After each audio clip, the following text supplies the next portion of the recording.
My fiancée said she needed time to decide if I was still the right future for her.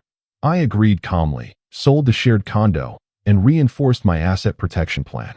She reached out when her time came with consequences she didn't anticipate. I just need some time to decide if you're still the right future for me. She said it like she was ordering coffee.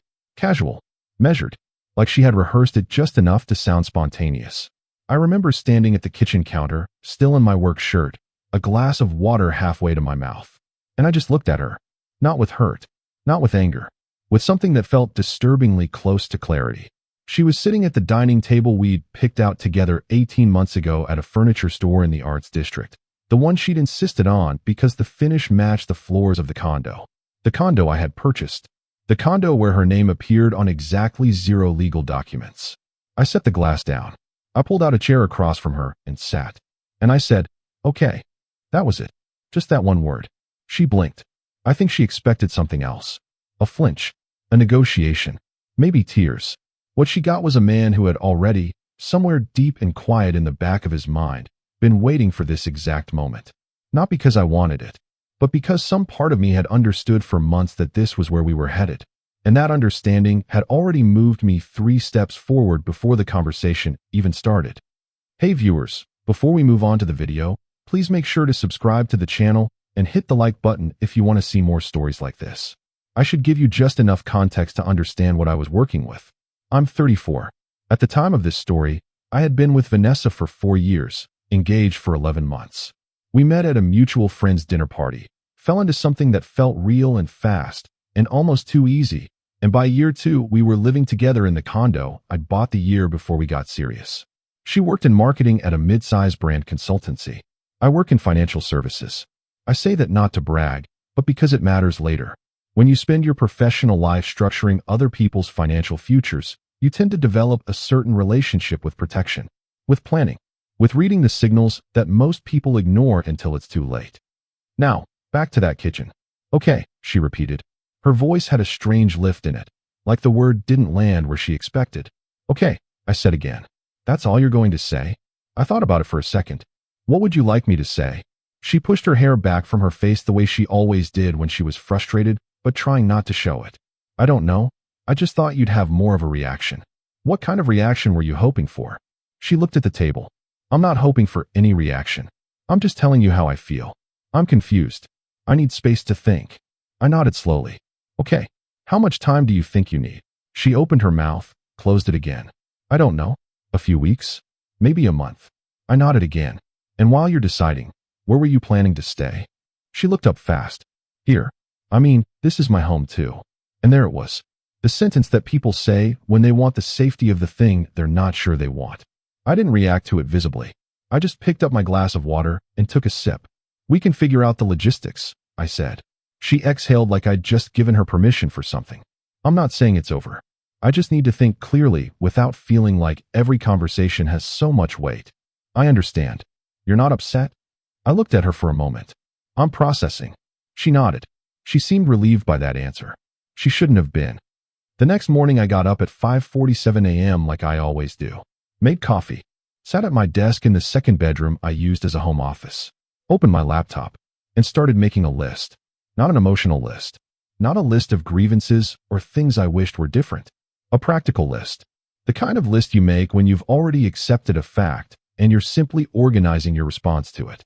At the top, property. Below that, accounts. Below that, estate plan and beneficiary designations. Below that, business interest documentation. Below that, shared subscriptions, shared accounts, shared memberships. I looked at the list for a long time. Then I called my attorney. His name is Brennan.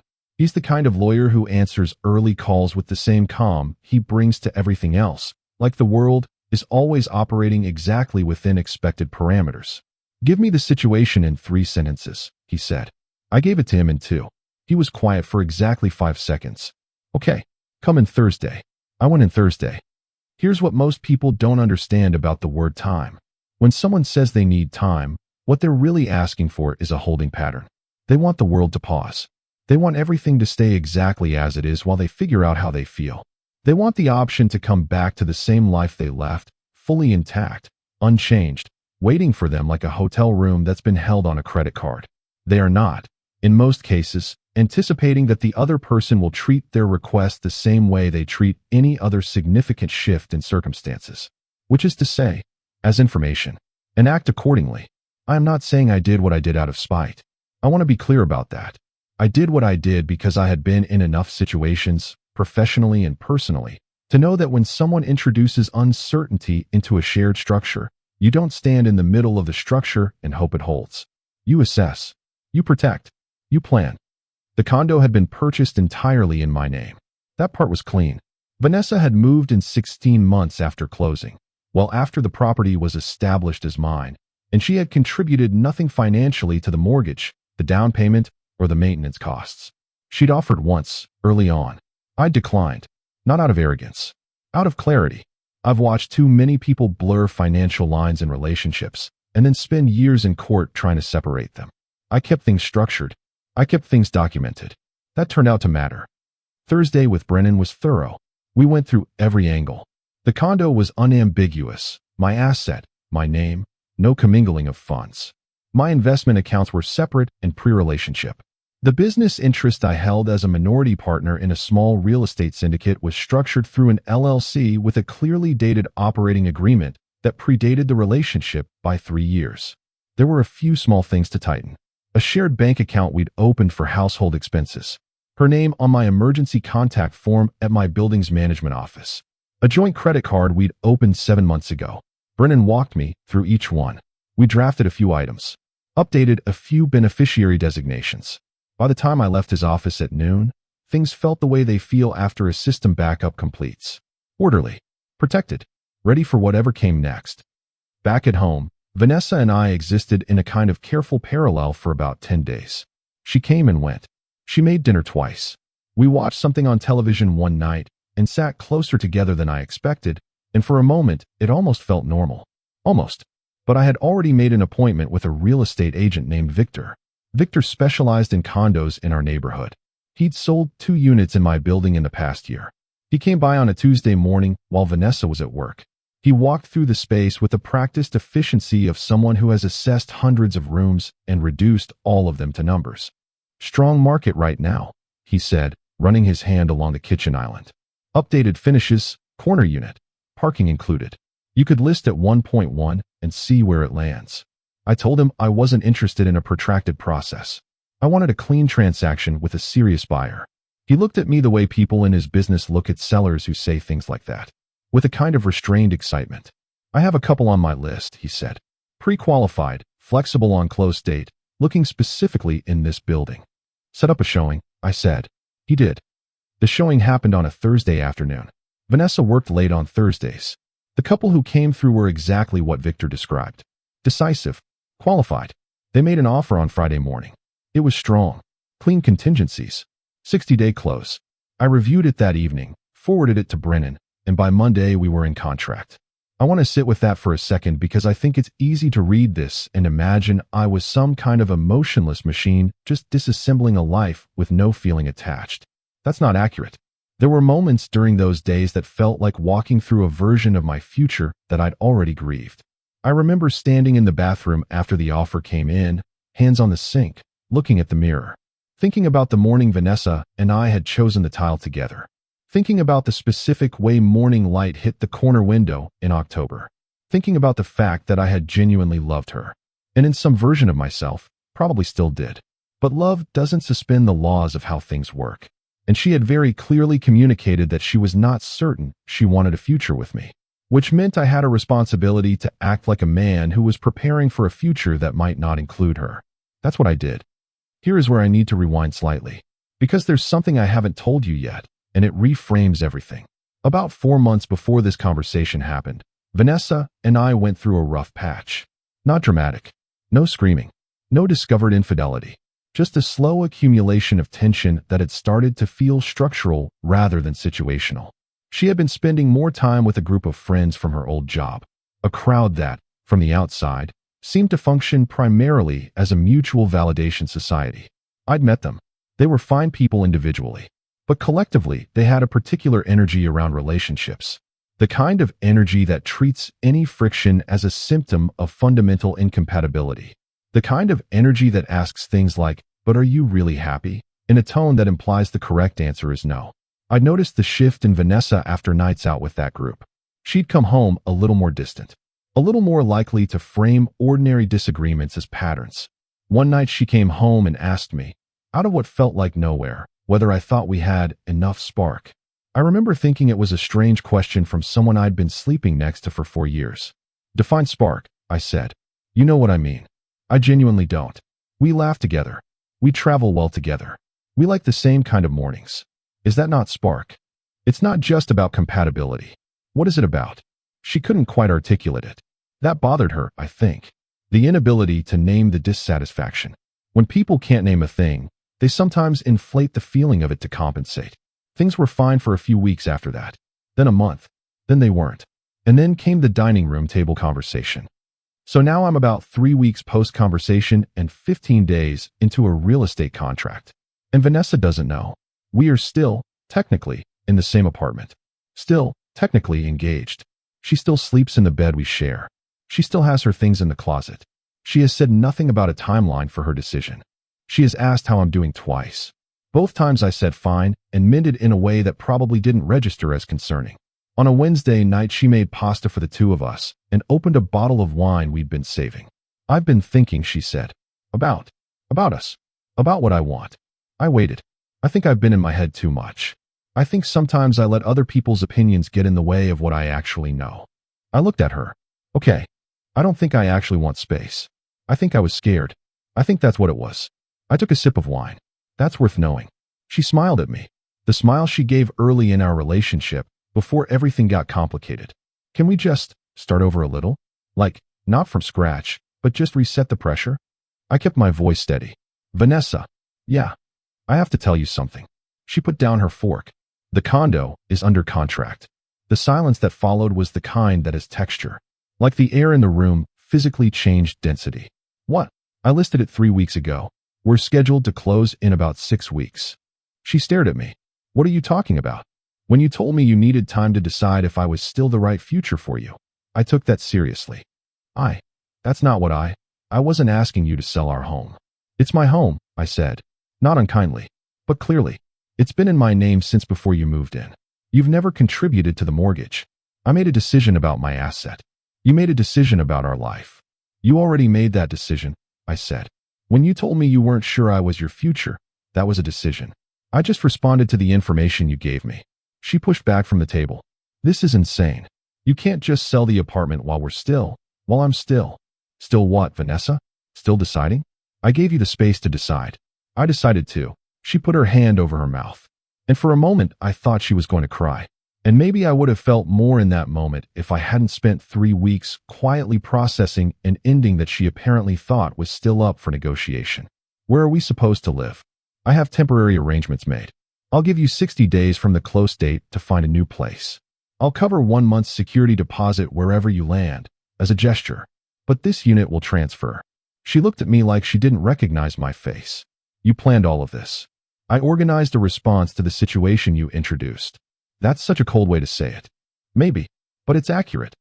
The next few days were hard. I won't pretend otherwise. She alternated between devastated and furious, sometimes within the same conversation. There were tears. There were accusations. There was one night where she sat in the living room until 2 a.m. and I could hear her on the phone with someone, voice low, disbelieving. I gave her space during those days. I stayed out of the shared spaces when she needed them. I brought coffee to her in the morning without comment. I am not a cruel person. I was not trying to punish her. I was simply a man who had taken someone at their word and organized his life around that word. She had said she wasn't sure about me. I had believed her. And now she was discovering that the person she wasn't sure about had responded to her uncertainty with a clarity she hadn't anticipated. About a week after I told her about the condo, she came into the home office and sat in the chair across from my desk.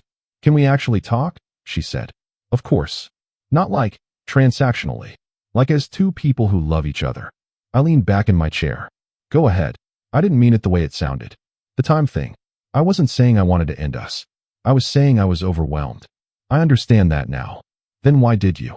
Because understanding it now doesn't change what it was then, I said. Then, in that moment, at that table, you told me you weren't certain about your future with me. And I've spent enough time in my work and in my life to know that when someone gives you that information, you don't hold your breath waiting for them to change their mind. You act.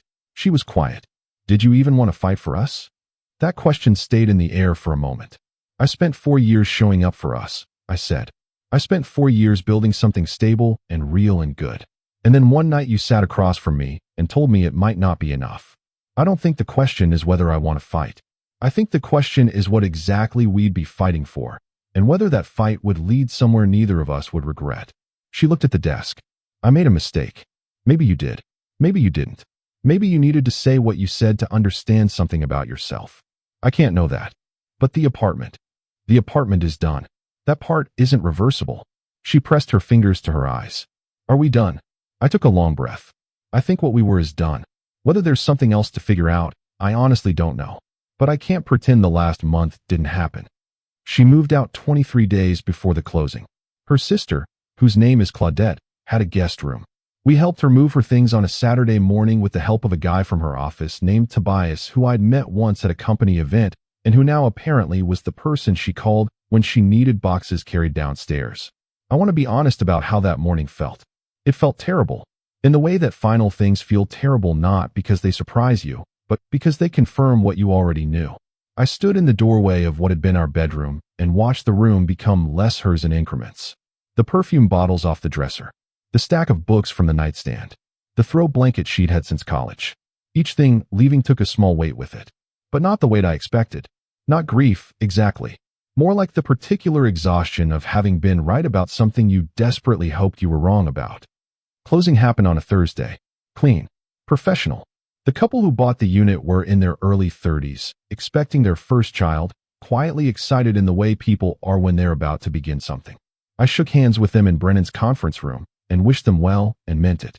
I had already secured a short-term furnished rental 3 blocks away, a 1-bedroom on a month-to-month lease.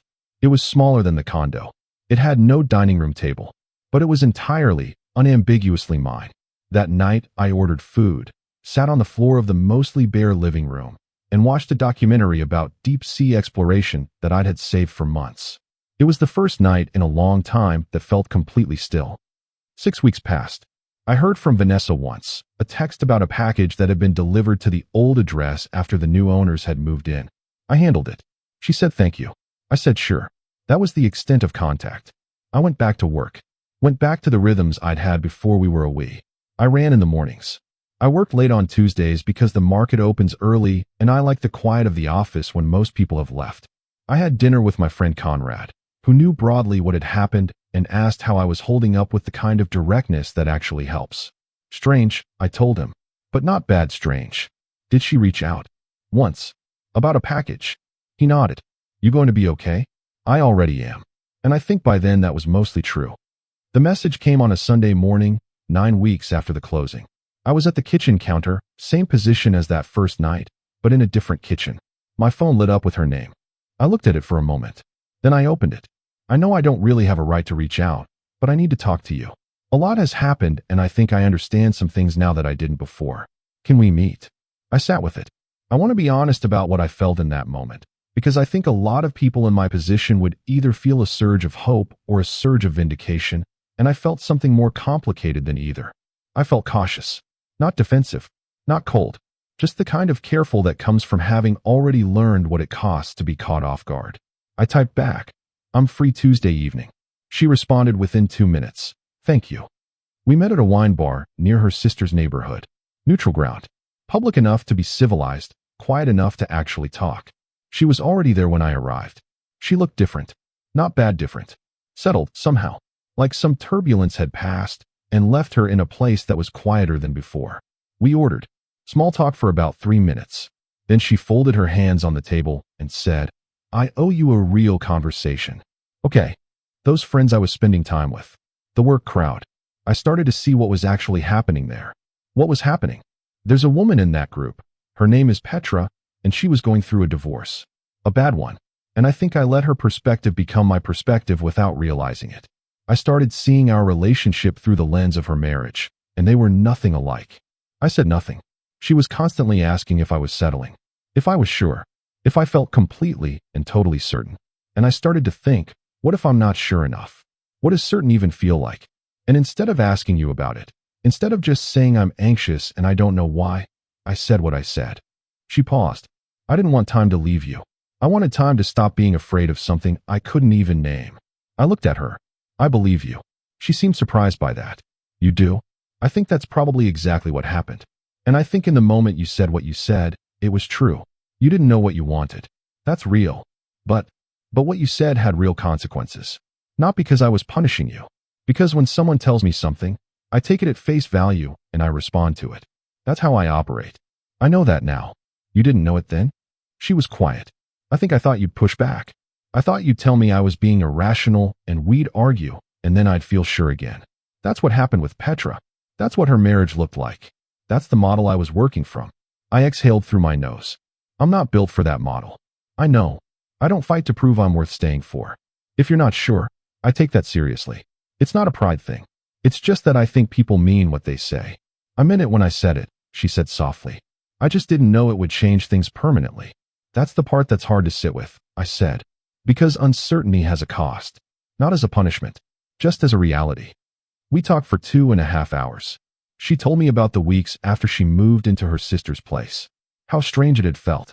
How she'd lain awake the first night thinking she'd made a catastrophic mistake. How she'd called Petra and Petra had said things like growth and clarity, and you had to know yourself before you could know what you wanted. How those words had rung hollow around the 3rd week. How she'd started pulling back from that friend group.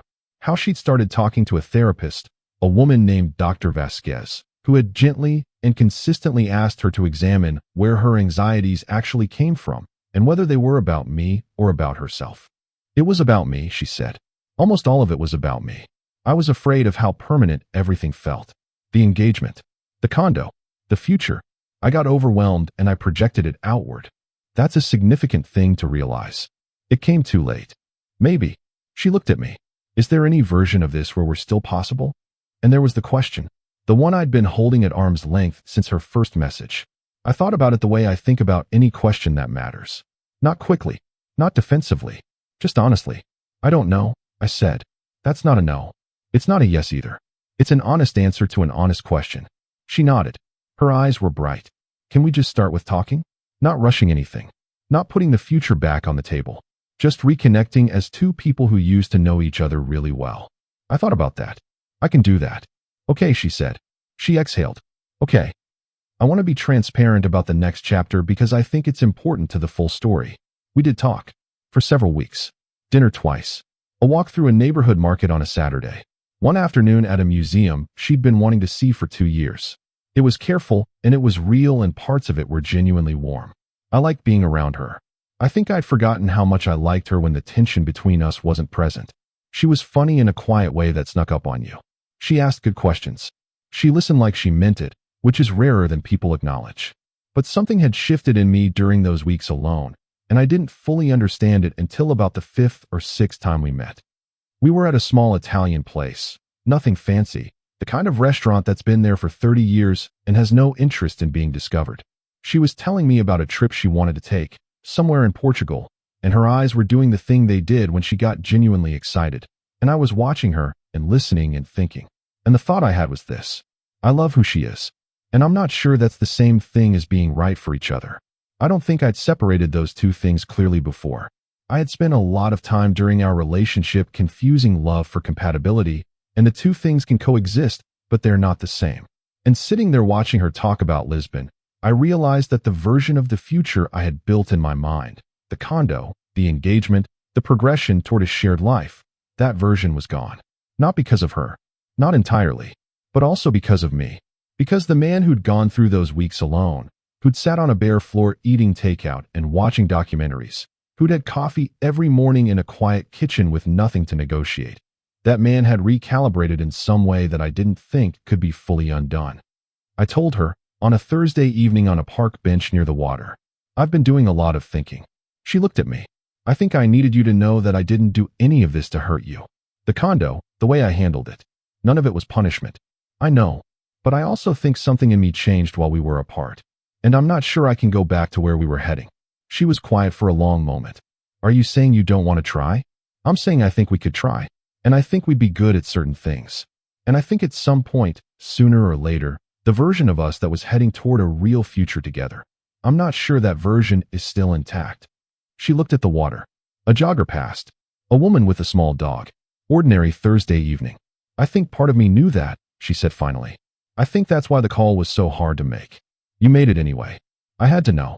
For what it's worth, I said. I think you figured out something real about yourself in all of this. The therapist thing. The clarity about where the fear was coming from. That's not nothing. It's just not enough to fix what I broke. Some things don't get fixed, I said. They just get understood. She turned to look at me. I really did love you. I know. I really did love you too. We sat there for a while longer. Not talking. Just the water and the evening and the quiet fact of two people who had genuinely mattered to each other sitting with the weight of something finished. There are a few postscripts to this story that I think are worth including. The first is practical. I did not lose anything financially in this process. The condo sold above asking price. The proceeds were clean and fully mine. The joint account we'd shared for household expenses was closed properly, with the balance returned to both parties proportionally. The ring, a piece I'd selected carefully and purchased outright, was returned to me without conflict. Vanessa gave it back the same day I told her the condo was under contract. She said something that surprised me. This was yours. It always was. I don't want to have something that was meant to represent something real and isn't anymore. I respected that. I still do. The second postscript is about Brennan. He called a few weeks after the closing for an unrelated matter, and at the end of the call he said, "You handled that cleanly. Thank you." Most people wait too long. They hope the situation resolves. They don't take action until they are in a worse position. I've seen that with clients, I said. You were your own client on this one. Yeah.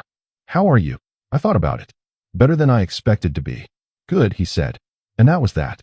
The third postscript is the one that I think people will have the most reaction to. About 2 months after our conversation on the park bench, I found out through Conrad, who knew some of the same people, that Petra, the friend who had been going through the divorce, the one whose perspective had apparently been bleeding into Vanessa's, had recently gotten back together with her ex-husband. The same man she had spent months describing as the reason she was uncertain about everything. The same divorce she was processing while Vanessa was sitting in our apartment wondering if she was sure enough. I don't say this to be uncharitable about Petra. I don't know her well enough to have much of an opinion, but I think about it sometimes. I think about the way anxiety is contagious. The way we absorb the fears of the people we're closest to without realizing we're doing it. The way someone else's unresolved story can become the lens through which we misread our own. And I think about Vanessa, not with bitterness, genuinely just with something like understanding. She wasn't trying to sabotage anything. She was carrying someone else's uncertainty and calling it her own. And by the time she put it down, the structure around which it had been wrapped was already somewhere else. The fourth thing, and the last one, is about me. Because I've told this story in a way that probably sounds more controlled than it felt in the living of it. There were nights during those weeks where I lay in the dark in that small furnished rental and thought about the morning light in October on that corner window.